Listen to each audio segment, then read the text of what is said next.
Hello there, and welcome to the Mr. First and 15th blog. Today, I, Mr. First and 15th, will show you how to make corporate income outside the corporate world through real estate. This is my first blog, so thank you for joining me.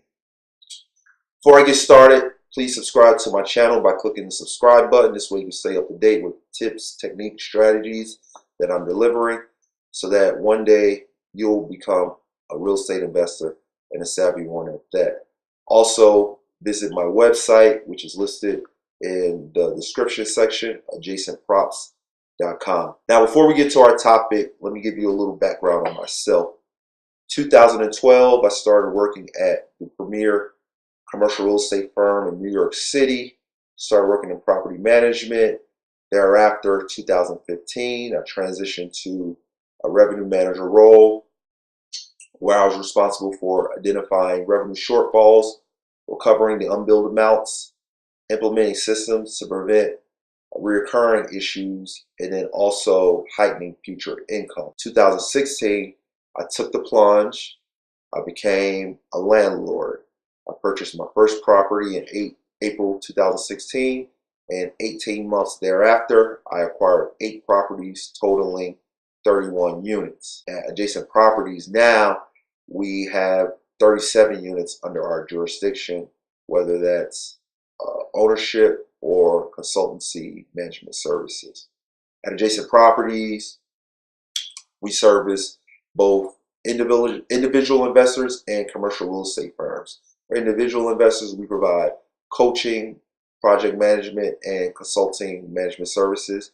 For commercial real estate firms, we provide revenue recovery services. And to date, we've uncovered $6 million in annual income. Now, to our topic.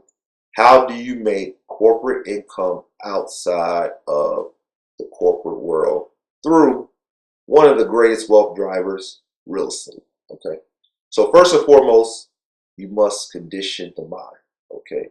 You'd be foolish to run a marathon without doing the proper training. And likewise, you would be foolish to purchase your first property without taking care of the first action cycle. There's 5. First being doing your research, your due diligence. Okay. So part of that research, your first homework assignment is to grab a book or 2, all right, and digest the content so you understand the fundamental basics of real estate. Okay. I don't have a favorite that I can recommend, but listen. Log on to Amazon, read the reviews, make an informed decision. Okay. Second, you're going to grab a mentor. Now, I know you're probably thinking, Mr. First and 15th, how do I go about doing this? Okay. So you have 2 options. Okay. Either A, you're going to grab your traditional mentor. Okay.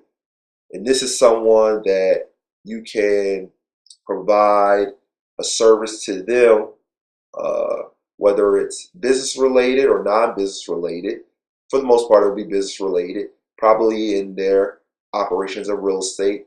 And in exchange for that service being provided, typically free, they're going to show you the ins and outs of real estate. Okay.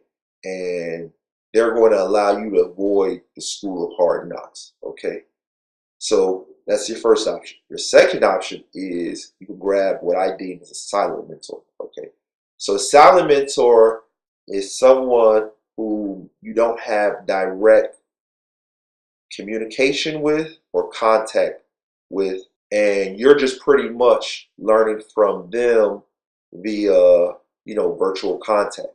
So as we're doing now, I'm posting this YouTube blog. Okay. You're here, you're engaging, you're learning, okay? So pretty much what you want to do is you want to find someone, whether it be through, books, podcasts, YouTube videos, and you want to shadow that person. You want to digest all their content and all their information so that you can pretty much instill the knowledge that they have, okay? Now, third, you're going to sign up to this site called Bigger Pockets, okay? Bigger Pockets, I consider it the Disneyland of real estate. If there's a question out there about real estate, it's probably been asked on biggerpockets.com. Okay. Now, one thing you're not going to do is when you go on Bigger Pockets, you're not going to ask for a mentor. Okay. You've already passed that step. Okay. Too many people up there on Bigger Pockets are asking for mentors. Listen, we're all adults. You know, we have time commitment matters. So unless you're willing to pay for someone's time and services, don't be asking for a mentor. Okay. So let's recap. You're going to 1, grab a book or 2, digest the content. You're going to 2, find a mentor, whether that be traditional or a silent mentor. And then 3, you're going to log on to biggerpockets.com and navigate through the site. Now, when you do those 3 items, it'll give you a better sense of the real estate role you want to play. Okay. And traditionally, that will start off as a buy and hold landlord, a wholesaler, or a flipper. Okay. So once you identify your role, you're going to move on to your investment criteria and your target markets. Okay. So first, debunk the myth that your investments have to be local. Okay. New York City is populated with Chinese foreign investors. Okay. So if these institutions can invest a continent away, or I should say continents away, then you can definitely invest a few states away. Okay. So for both in-state and out-of-state purchases, do not purchase sight unseen on your first few purchases. Okay. After 3, 4 purchases, you'll have a better feel and acclimation to the market. You can implement the technique if you so desire.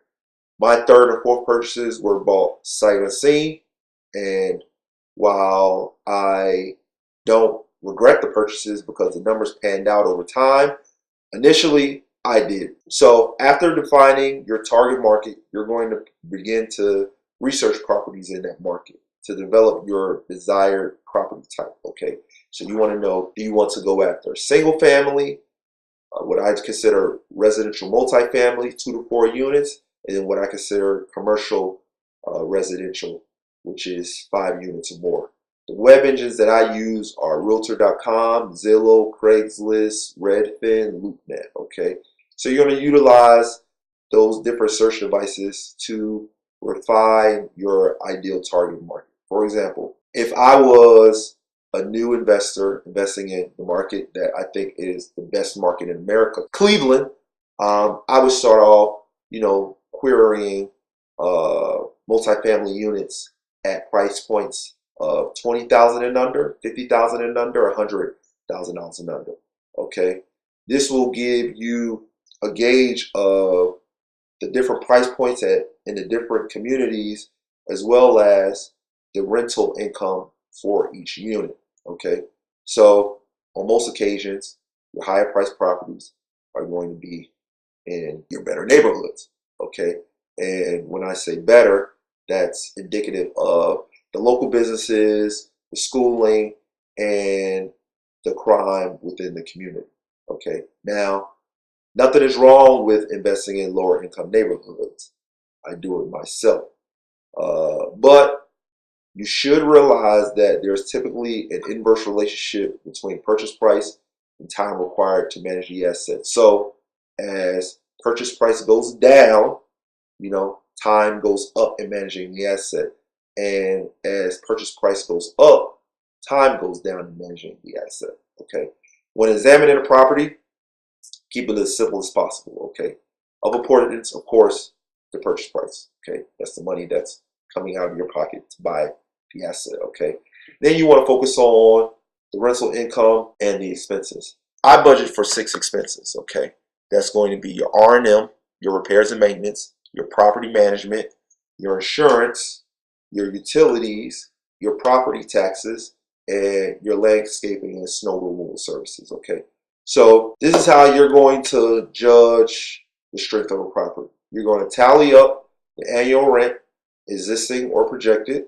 Okay, the annual expenses, subtract the expenses from the annual rent, and then you'll arrive at your NOI, which is your net operating income. Okay, so let's say Your annual rental income is $12,000 and your annual expenses is $7,000. Your NOI will be $5,000. Very simple. 12,000 minus 7,000 is 5,000. Okay. Only multiplication, subtraction, addition, division. That's really needed. Okay. Once you have your NOI, which in this case is $5,000, okay, you're going to divide that number by the purchase price to arrive at your return on investment. That's your ROI. Okay. So, case in point, if the purchase price was $20,000, your return on investment would be 25% because you're dividing 5,000 by 20,000. Simply put, you're projecting to earn a 25% return annually on your initial purchase price. Okay, so divide 1 by your ROI, and this is the amount of years that it will take to fully recoup your investment. So from our previous example, you take 1 divided by your ROI, which is 25%. Okay, so in 4 years, you're projected to fully recoup your investment. Okay, so ROI is a benchmark to compare the returns on properties having equivalent or similar neighborhood ratings. Okay, and I pretty much, if I'm home, I have an Excel sheet that I put the data in. If I'm outside of my house and I'm away from my computer, I just use a notepad. I just write the information on. I don't really use an app or any software. I try, like I said, I try to make it as simple as possible. Okay, so once you find a property that suits your criteria, all right, now it's time to shoot the shot, all right, or jump in the pool, whichever analogy you prefer. Okay, just to give you an idea, okay, this research phase should take no longer than 6 months. Okay, so in other words, if you're not making offers within 6 months of reading that first book, you're behind schedule. Tighten up. All right. Now, making offers can be tricky, and in the future, I'll post another video giving you some techniques and advice on what I've learned to be successful in making offers. Okay. Now, with that said, I'll say this. Okay, stick to your criteria. Don't get discouraged. No, the universe rewards hard work and perseverance.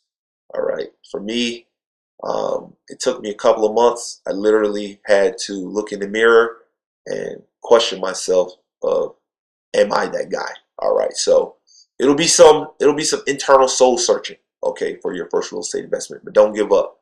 You can do it. So following acceptance of your offer, you'll need to have the property inspected. Okay.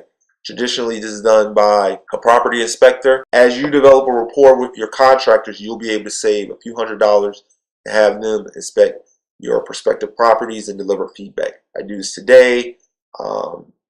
I've established this rapport with my contractors so they know my existing properties as well as they know what I'm looking for. So after acquiring your first asset, hopefully a property that is rented to quality tenants, all right, my recommendation is to go after occupied properties. Okay, they're generating money. Okay, that's why you get into this business. It's okay if you want to make a change in your community, okay, and I think you should, but at the end of the day, it's a business, okay? You want to make money for your time, energy, and effort, okay? So, all right, as I was saying, rented units, okay? This is what you want. This is how you're going to make corporate income outside the corporate world, okay? Now, when you're first starting out, do not, and again, I repeat, do not evict or make a tenant vacate that's paying rent and that's not a security threat to your property upon the initial purchase of the property. Okay. If you're a seasoned investor, do what you want. Newbies, leave that tenant in place, collect the mailbox money. Trust me, don't do it. Okay.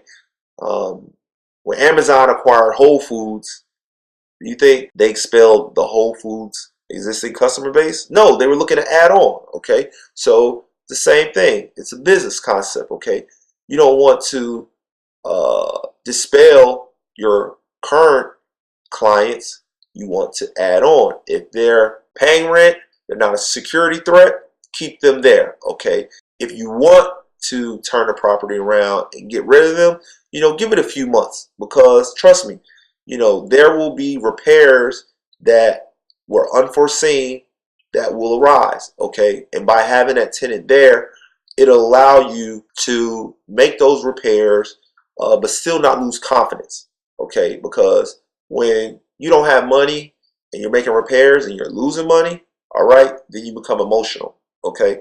And when you become emotional, you don't act prudently, okay? You don't act smart, okay? And you start thinking off an impulse, and then you start justifying why you shouldn't be doing this, okay? So keep those tenants there, build your confidence. Enough said. Moving on.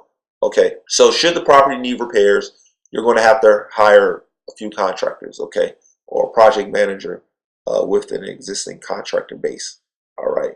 Additionally, you'll need to hire property management unless you want to take on the task yourself. Now, new and unexperienced investors, avoid properties having significant repairs. All right.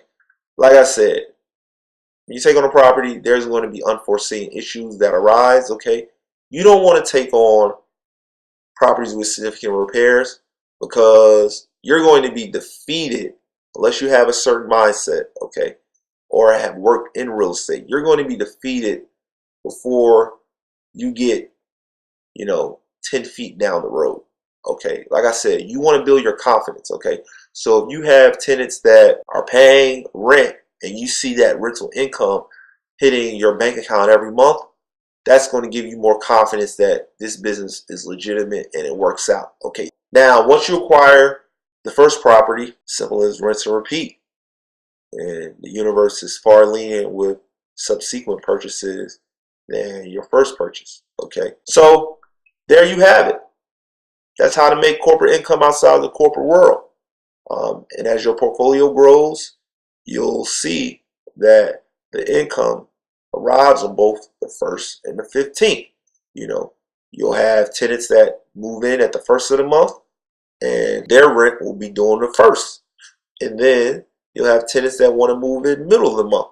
Their rent will be due on the 15th. And guess what? That's bi-weekly income. Where you work, chances are you're making bi-weekly income. Okay, so it'll be the same situation. Subscribe to my YouTube page, click the button below, visit my website, adjacentprops.com, sign up to my buyers list while you're on the page. Also, I have coaching, project management, and consultancy services that you can sign up for while you're at my website. If you're in the commercial real estate landscape, feel free to contact me at contact@adjacentprops.com. So hope this video, my first blog, was of value to you, your future endeavors, and until next time.